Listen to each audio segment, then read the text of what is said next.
in order to get your core functioning well, to get it strong, to get it stable, to make your spine strong and stable, we need to be able to consciously engage our muscles. Now, over time, this will become easier, it will become more natural. It may feel a little bit strange to start with, but a lot of this will need to be done, certainly when we're moving heavy things around, albeit weights or boxes at home. So weights in the gym or boxes at home, whatever it might be. But what we do need to do is be able to engage the muscles consciously. And we'll talk a bit more about what we need to do with heavier and lighter weights in a second. But all I want you to understand, sort of from this part of the program, is what's called the bracing, or what I call the bracing sequence.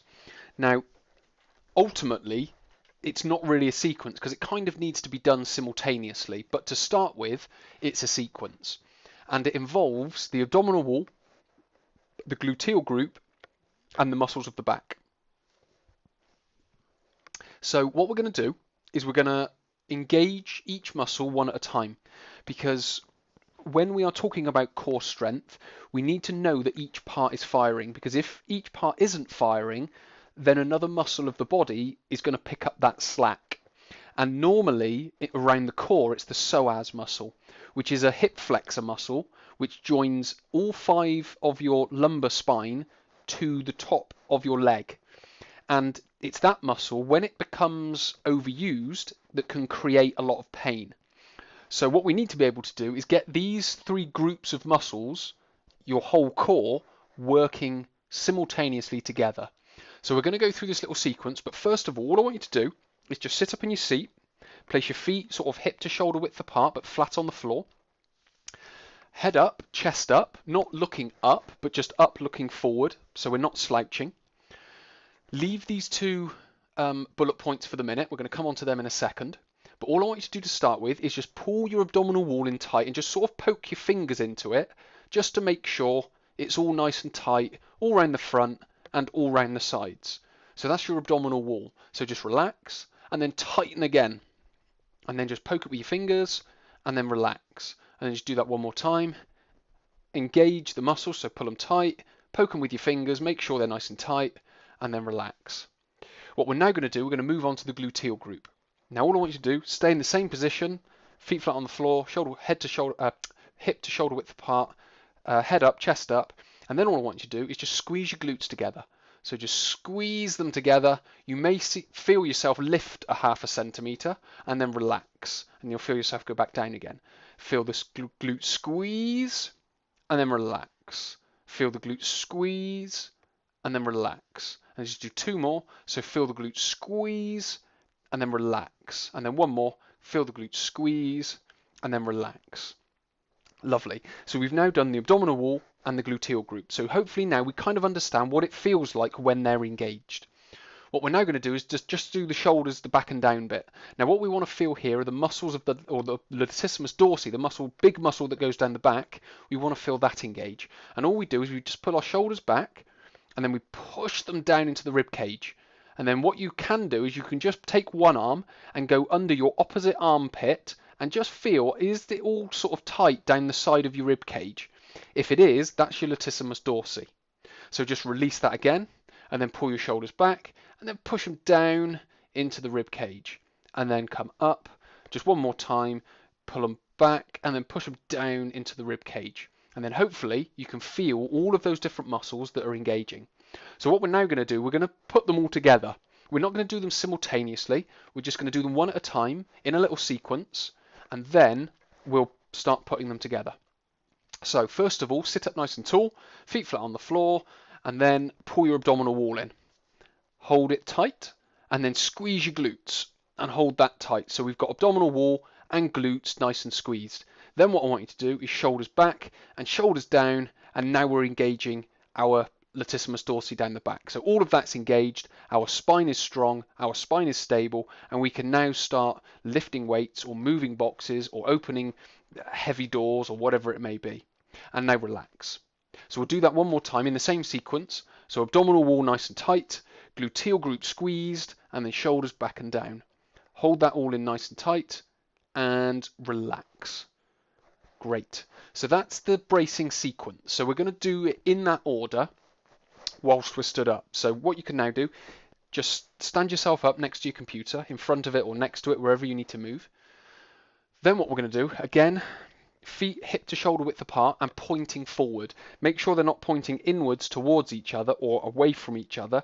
Make sure they're pointing forwards and they're parallel. Stand with your chest up and your head up. So again, head facing forward rather than looking up to the ceiling. So just head facing forward. So we're now in a good posture, like this little guy here with the green tick over his head. And that's what we're looking for. So what we're now going to do is we're going to pull the abdominal wall in tight. So we've now got that one engaged. Can everyone feel that? Okay, relax. Now what we're going to do with the gluteal group is we're going to include these two bullet points underneath. Now what this is going to do, this is going to stiffen up your whole lower body. So if we are lifting a big heavy box, these are two bullet points that are going to be really important. So what we're going to do is we'll do this on isolated on its own, is I just want you to twist your feet into the floor. So turning your toes, or as if you're turning your toes outwards. Don't actually turn your toes outwards. Just let the weight sort of go to the outside of your feet. So it's a bit like you're turning your toes outwards and your heels inwards. But don't actually do that. So what you're doing is you're twisting your feet into the floor. And what you'll find is the muscles on the outside of your hips will start to engage. And that's what we want. So what we're now going to do, we're going to squeeze our glutes, we're going to twist our feet into the floor and point our knees outwards. And that's going to stiffen up the whole of our lower body. It's going to root us into the floor because our feet are gripping onto the floor, and we're going to hold that position. And then what we'll do is we'll then do the bracing, the final part of the bracing sequence, which is the shoulders back and down. So we'll do it in that order. So abdominal wall nice and tight whilst you're stood up. Then squeeze the glutes, twist the feet into the floor and turn the knees out. Now shoulders back and shoulders down. Now we're in a stiff, braced position, ready to lift or move something heavy. So whenever we come to do anything heavy, this is the sequence that we go through. Okay, relax all of that. Now we're going to talk about, or sit yourself back down. Now we're going to talk about what we do, because what we've done here is we've done it for sort of very heavy movement or very heavy lifting. So we've braced everything sort of as much as we can brace it, 100%. Now if we're only moving small items, we don't need to brace like that.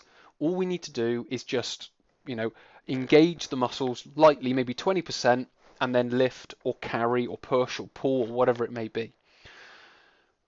As things get heavier, we need to engage more, because it's the engagement that's going to support and stabilize the spine, because that's what we're trying to protect.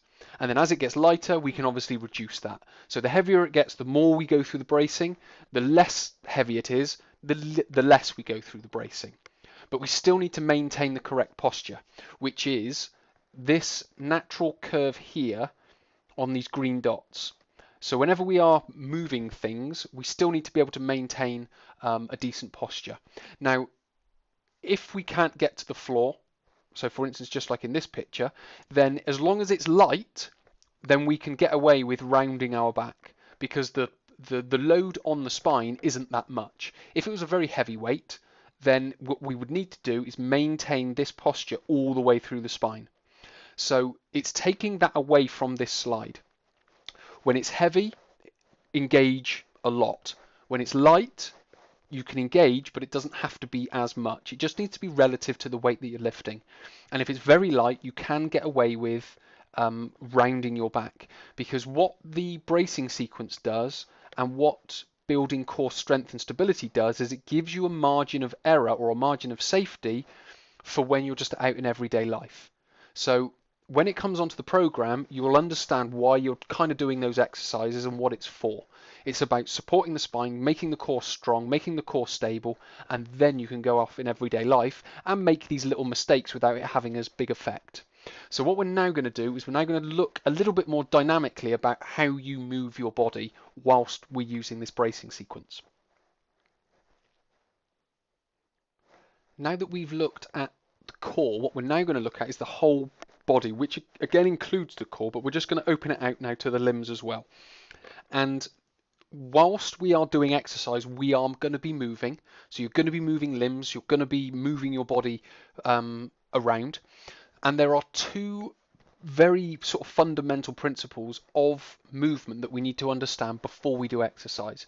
And the first one is that the primary function of the torso is to prevent movement. Now, what that means is that the core is there to be your stable block that your limbs can push against to be able to give you enough propulsion to move you forward, or to lift a weight, or to get up off the floor, or whatever it might be, or to open that door by pulling it or pushing it, whichever way, or to push your body up off the floor, whatever it needs to be. The primary function of your torso is to prevent any movement, because if the torso moves, then it creates an inefficiency, and you won't be able to produce as much, or the power that is produced won't be used as effectively to lift your body from the floor. Some will be lost where your spine bends. So when we're talking about core strength and stability, your spine needs to be able to prevent any movement so it can use the power produced by the limbs more effectively. And that brings me on to the second one, which is the primary function of the limbs are to produce movement. So when you talk to a boxer, where do they produce their power? It's not at the arms, it's at the hips. Where does a golfer produce their power? It's not at the spine, it's at the hips. So we start to see where all these people produce all of their power. It's always from a limb. It's from the hips, it's from the shoulders, it's never from the spine. Now, that doesn't mean your spine should never move. It does have the ability to move, but that's a little bit more advanced and something that I won't be talking about in this course. But its primary function is to prevent movement. So don't please go and tell people you should never move your spine. That's just its primary function. It's there to prevent movement, or your torso is there to prevent movement. If you look at how the spine becomes injured, it's normally from improper use, which is flexion, extension, lateral bending, or twisting. Now, it has that ability to do it. It can do that, but in the right circumstances, in the right environment. The primary function of the limbs is to produce movement. This is where we produce all our power. This is where the biggest muscles are. The pectorals around the shoulder, the latissimus dorsi around the shoulder, the glute max around the shoulder, the glute max around the hips. So this is where we need to produce our power. So lifting, obviously glute max, that's where we want to lift from the hips. Carrying, we want to be able to hold it strong through the arms and then move well through the hips to be able to move the weight across wherever we're going to. Pushing and pulling, we want to move from the shoulder, and we want to keep the torso nice and rigid and resilient in a stable posture. As we rotate, many people think we need to rotate from the spine, but we actually rotate from the hips and the shoulders. And then the spine just follows that. The spine is always the secondary rotator, if you will. Then we get getting up. So again, getting up from the floor. We don't sit ourselves up. We roll ourselves up through the hips and the shoulders, and then we move through to get ourselves up onto our feet. Again, walking and running, that should be pretty straightforward. That's all at the hips. There is movement at the shoulders and a very small bit of movement at the spine. The spine again is the secondary mover to the hips and to the shoulders. We can run from our shoulders. How our arms counterbalance is a part of our movement, and then the spine just manages that. It doesn't necessarily produce the movement. So if you see anyone twisting as they run from the spine, then what they really need to be doing is moving from their arms. So, but again, that's for sort of further on down the line. So what we're going to do in the next two slides is just recap over some of the things we've talked about and just clarify them, and then we can wrap it up and you can get into the program tutorial, which is the next one. Okay, so I'll meet you on the next slide. Just to recap over what I talked about a couple of slides ago, as your body is moving, so as we are lifting, carrying, pushing, pulling, doing all those basic movements that I mentioned in the last slide, what we need to remember is engage the muscles as much as needed, so as much as they are needed. Obviously, core strength, they're going to be required a little bit more because we're going to need to be holding a posture. For core stability, it may need to be done a little bit less because it's more of like a balance and a coordination. But you'll be able to read that as you do it, because if you go to lift something heavy and you don't engage your abdominal wall, your glutes and your lats, you're going to notice it. You're going to feel it in your spine, you're going to feel it in your lower back. So just feel that at the time when you're doing the exercise. And finally, just take your time with it. Don't rush through the exercises. That's one of the big things in the fitness industry and the exercise industry today is people rush through their posture. People rush through the setup of the exercise, and then they find as they start to fatigue, they just fall to pieces if they haven't fallen to pieces already because they didn't set themselves up correctly. And then finally, just think about just maintaining the posture all the way through. So a lot of people and some trainers will say, you know, the last 2 or 3 exercises, you'll probably lose your posture. What I want you to do through this program, through this 12-week program, is maintain the correct posture all the way through. And the time where you start to lose that posture is the time when you stop the exercise. So it's not about fulfilling a certain amount of reps that may be written on the program or a time that may be written on the program. It's about maintaining the posture, because what we're training ourselves to do is become strong in that posture rather than be completing a set of reps, if that makes sense. So it's a slightly different shift in mentality about how we think about exercise. It's about maintaining our posture, which means we have to take our time in setting ourselves up, which requires us to engage our muscles as much as we need to. Okay, so hopefully that's been helpful. We're just now going to go on to a summary slide just to go back over everything that we've covered in this course, and I'll meet you on that one and we'll finish off and finish this up.